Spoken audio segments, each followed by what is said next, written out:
Azmi इस्तेकाम operation से मुतालिक KPC पर मुशावरत हो रही है। बानी PTI की तरफ से बयान खुश आइंद है। अल्लाह करे वो इस पर कायम करे रहे।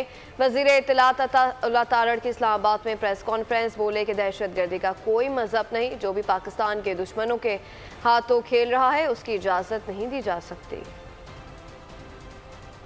अज़्म इस्तेहकाम के हवाले से जो है वो APC बुलाने पर मुशावरत हो रही है। इत्तेहादियों से जो हमारी बातचीत चल रही है उसका एक दौर हुआ है और मैं समझता हूँ आज बानी चेयरमैन PTI की भी एक स्टेटमेंट इस हवाले से आई है। तो अल्लाह करे वो इस पर कायम रहें और ये पूरे मुल्क का मामला है अज़्म इस्तेहकाम का। दहशत गर्दी ख़त्म होगी, इंतहा पसंदी ख़त्म होगी तो पाकिस्तान में इस्तेहकाम जो है मुकम्मल तौर पर आएगा। और ये दहशत गर्द जो है ना इनका कोई रंग है, ना नस्ल है, ना मजहब है। ये पाकिस्तान के ख़िलाफ़ हैं, ये पाकिस्तान के नज़रिए के ख़िलाफ़ हैं। पाकिस्तान को वो अदम इस्तेहकाम का शिकार करना चाहता है तो फिर पाकिस्तान के दुश्मनों के हाथ में खेल रहा है और इसकी इजाजत नहीं दी जा सकती। सब्सक्राइब करें और बेल दबाएं ताकि कोई खबर रह न जाए।